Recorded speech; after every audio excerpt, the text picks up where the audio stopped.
Alright, mga kasuray, good morning po sa inyo lahat at sa maayong buntag sa Cebu, dito sa Sugbo. Okay, ngayong araw na to mga kasuray, last day namin ngayon, kaya ipakita ko lang sa inyo yung rito, accommodation, napakaganda. 1.5 lang to mga kasuray, tapos okay to siya pag may mga pamilya, kung may mga anak kayo, kasi tingnan mo yung kwarto namin dito. Meron pang bata, meron din dito sa tapos yung aircon, napakalamig dito kung ipalamig mo yan. May cabinet rito, lagyan mo ng parang cabinet siya. Lagyan ng damit nyo pag yung ganda. Bago lang yata to. Dito pa yung mga kalat namin mga kasuwi. Nagliligpit kami kasi para hindi naman tayo sa yung napakabait na caretaker dito. Si Bro Donald. Okay, yan ganda. Pati CR ito mga kasuwi. Napakaganda yung CR nila rito. Yan. Napakalinis na mga kasuwi. May shower, may dito. Yan. Okay, mga kasuray. Pag highly recommended ko to sa inyo kung pupunta kayo rito sa Cebu. Medyo may kalayuan konti sa Cebu City kasi ngayon fully booked lahat ng hotel doon. Kaya dito na lang kami nakakita dito sa Talisay. Mga 25 minutes lang siya. Pero pag may service kayo, okay lang. Misis ko. Ready ka na ba sa naman? Ready to rumble. Ibang yugtok na naman ng Mamaya para mga kasuroy, last day namin ngayon. Ang namin ng port, doon pa sa Bugog, ang layo. Wala kaming choice kasi walang ibang biyahe. Kung pupunta naman kami sa Bacolod, malayo na. Tapos punta na naman ng Katiklan. Medyo mahabang ng mga kasuroy. Kaya dito na lang kami dadaan sa Masbate. Kasi ang plano ko dati sa Leyte, medyo nakapagod na rin. Mga kasuroy, gusto ko natin magpahinga. Pati si Mrs. Nakakasawa sa araw-araw ng biyahe. Pero kahit paano, enjoy naman. Kasi magdadalawang linggo na kaming puro biyahe-biyahe mga kasuroy. Tapos samahan pa ng ulan. Kaya minsan stranded kami, makahintay kami. Imbis isang araw, dalawang araw lang yung namin. Maabutan na kami 3 araw, 4 na araw bawat lugar. Alright, mga kasuroy, yan lang. Mamaya, ang puntahan namin ngayon, yung hindi namin napuntahan kahapon, yung Simala Parish Church.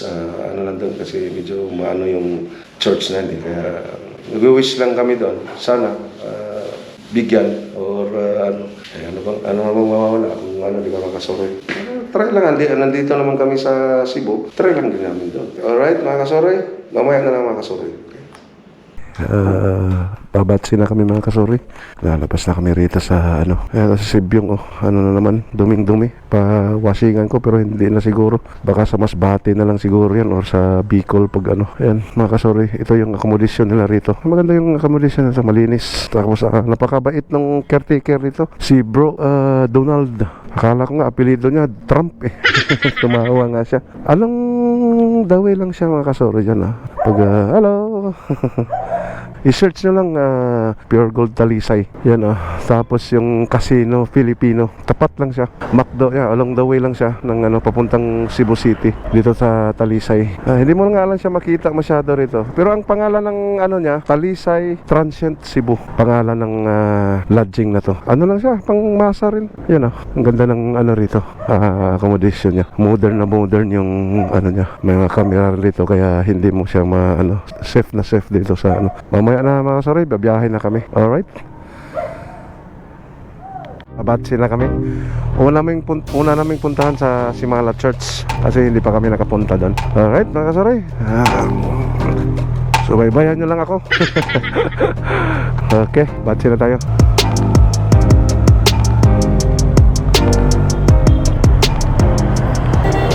Alright, may nasiraan pa doon Busy ang mga tao ngayon mga kasuroy kasi pala, nakalimutan ko, Happy Fiesta Cebu, Happy Pit Senior.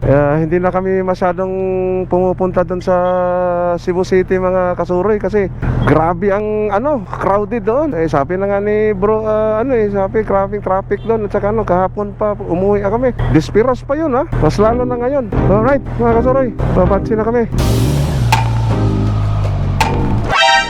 Ini-stop. Sige, stop na lang.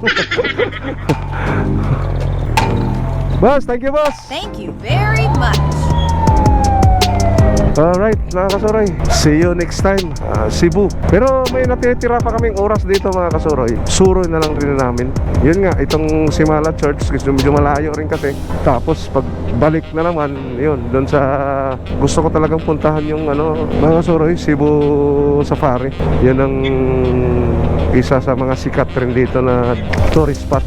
Yung mga importante lang, hindi ko na napuntahan yung Magellan Cross at saka yung mga katabi-tabi niyang mga heritage na mga lumang simbahan dyan, mga dyan. Kasi grabe, sinarado yung mga ibang kalye doon, yung papunta doon. Ang hirap pasukin. Kaya at tapos ang ubod pa ng traffic, naubos yung oras namin doon. Buti yung bridge sa puntahan namin, yung bridge Sisilex. Mga kasuroy. Alright, mga kasuroy, mamaya na lang update ko kayo. Nagwiwis na ako mga kasuroy kasi baka maligaw tayo rito sa Cebu Pero papuntang naman to, probinsya naman to ng Cebu. Gino-Google map ko mga kasuroy, ito 1 hour and 16 minutes, 42 kilometers papuntang Simala Church. Ingat pala sa amin mga kasuroy ha. Kasi mahaba-haba na naman tong namin, trip namin or rides namin pabalik ng Pangasinan. Sana ba tayo? Talisay pa rin yata to Ewan ko kung na to, yung kabisado rito ha? Magallanes? Minglanilla. Okay, nandito na pala kami sa Minglanilla mga kasuroy. Okay mga kasuroy, mamaya na lang. Welcome back. Ito, namin nakita kasi akong parang lumang simbahan dito mga kasoryo. Marami ring mga lumang simbahan dito sa sa simbahan na to mga kasoroy. Doon rin sa Bohol, Siquijor, may mga di ko kung anong simbahan yun mga kasoroy. Sana ba tayo? City of Naga na pala tayo. Siguro Church of Naga siguro yun. Kasi nasa Naga siya lumang-lumang rin. Gusto ko kasi makita yung mga ganyan mga kasoroy. Kaya gusto ko pumunta ng ibang lugar. Ano ba tayo dito? Diretso lang daw sabi ni Google Map Ayun anong planta na ba to? Naalala ko to dati, pag makita ko na to, malapit na ako sa Cebu City Pag yung pupunta ako nila Momo yung pinsan ko, pag makita ko na tong sa Naga. Alright mga kasoroy, mamaya na lang. Alright mga kasoroy, andito na po tayo sa City of Carcar. Madaanan pala to, papuntang Simala. Itong Carcar mga kasoroy, sikat to sa lechon, chicharon, ampaw, mga ganun. Time check pala mga kasoroy, 9:15 ng umaga, January 15, 2023. Piyestang-piyesta sa ngayon, Cebu City. Alright mga kasoroy, dito pa pala papuntang doon sa probinsya ito. Naalala ko ito. Hindi pala yun doon mga kasoroy, sorry. Kamali lang. Naalala ko kasi ilang taon na rin kasi ako hindi rito. Dito. Ambon na. Yan lang mga kasoroy, umambon na rito. Sabi ko na nga ba, may badyang umambon. Ito ang problema natin ngayon. Tayo sa Cebu nga. Dito sa Cebu. 14 minutes na lang mga kasoroy. 6 kilometers. Ay, ang ganda ng simbahan rito sa Cebu nga Simba pala sila ngayon dito. Yan mga kasoroy, lumang-lumang na simbahan. Gusto kong makita mga ganyan na lumang-luma na simbahan mga kasoroy. Sa Siquijor, marami rin doon. Ang ibig ko sabihin mga kasoroy, doon sa Luzon, sa Pampanga, sa may Ilocos Sur, yan, marami doon. Mas lalo na sa Ilocos Norte. Daming mga lumang simbahan doon mga kasoroy. Ayan, 13 minutes na lang, 5.7 kilometers. Linggo pala ngayon mga kasoroy, kaya pala yung mga simbahan ngayon, ang daming nagsimba. Maririnig ko kasi madaanan namin may nagsasalita pala kasi linggo pala ngayon. Daming tricycle rito mga kasoroy. Mga malulupit mag-drive yung mga tricycle driver dito. Kahit malulupak yung pero lupit magdadrive. Alright mga kasoroy, mamaya na lang. Cruising. Pinaliko tayo rito ni Uncle Google Map pa Simala. Buti na pansin ko na pag ganun ko kasi may cruising kasi mga kasoroy. Tumitingin kaagad ako ni Google Map kaya napahinto ako bigla doon kasi pakanan pala. Nasarapan ako sa habol-habol doon sa Pap, shout out sa'yo Pap. Hinabol-habol lang kita kasi lang ba, kasi pag wala kasi akong hinahabol-habol medyo babagal kasi ako magpatakbo mga kasoroy kasi hindi ko naman kasi masyado pang kabisado si ano talaga, ilang linggo pa lang kaming ginagamit ko si Byung eh. Hindi pa talaga ako yung master na kaya ko siyang i-ano doon sa highway. Nag-iingat rin ako kasi syempre mahirap na makabundol tayo ng ano dyan. Malapit na pala tayo mga kasuroy sa ano, Simala Church. Yan 7 minutes mga kasuroy. Dito na kami siguro. Yan na nga. Dili pa pwede isulod ang motor? Ha? Wala parkingan sulod. Wala parkingan. Alright, nandito na kami. Ang daming mga souvenir rito. Ano ba yung mga souvenir na to diha? Okay. Karon na lang, uli na lang balik. Nandito na kami mga kasuroy yun. Lalakad na lang kami doon pag ano. Alright, mga kasuroy. May mga parkingan dito. Sige boss, unya na lang boss ha. Balik boss. Dito na kami sa parkingan mga kasuroy. Alright mga kasuroy, andito na kami sa ano ngayon, Simala Church. Dito, pinanuhan namin yung ano, yung baggage. 20 lang ang bayad pag paano ka sa mga tao. Ilagay mo dyan, tapos balikan mo na lang pag ano. Nagpilang buko niyo mo sir? Nagbalik ka sir. Balik ka. Hindi ah. Sige. So, maraming souvenir ito. Hello. Lalakarin pa konti mga kasuri kasi sabi nila baka wala na rin parkingan doon pag dating mo doon sa taas. Yan, maraming mga tinda. Litson dito ulit. Nakain tayo yung litson doon. Litson ni sir. Nagbalik lang. Okay, mga kasuri, mamaya na lang. Alright, malapit na kami sa entrance mga kasuri. Daming tao pala dito.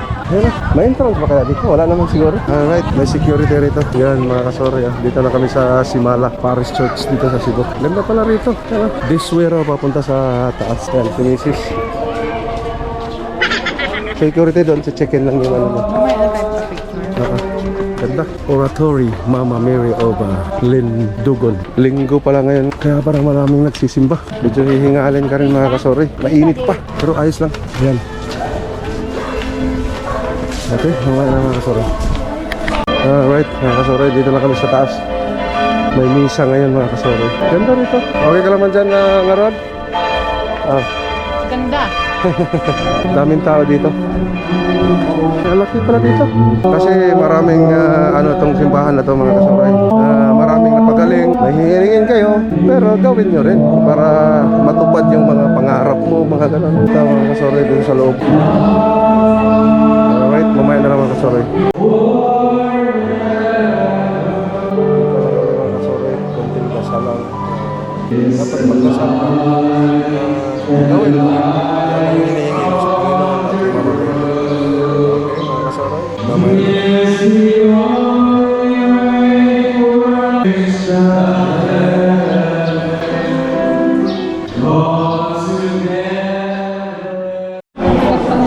Ha? 475. Ito, maraming mga souvenir rito mga kasuri. Mga Santo Niño, Mama Mary, yan, keychain. Pwede ka mag-ano rito, pang souvenir mo pag ano. Dami rito. Klase-klase na remembrance mo.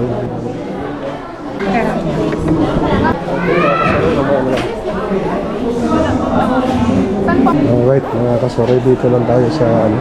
Pag magdasal ka rito, yung iba nagbubad ng sapatos dito.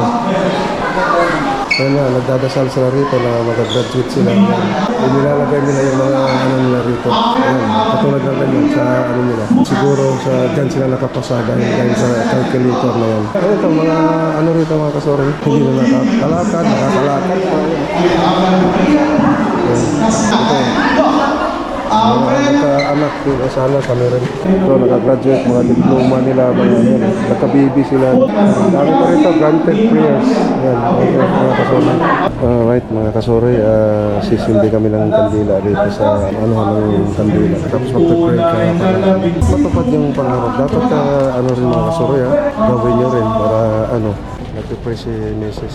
Alam niya yung ipipray namin kung anong hiningi namin. Sana matupad. Right mga kasoroy, alis na kami mga kasoroy. Pupunta pa kami sa ibang puntahan namin mga kasoroy. Dasal lang kami dyan, nagsindi ng kandila. Ayan mga kasoroy, ang ganda ng simbahan dito mga kasoroy. Dito kami sa harap niya, napakaganda. Ayan.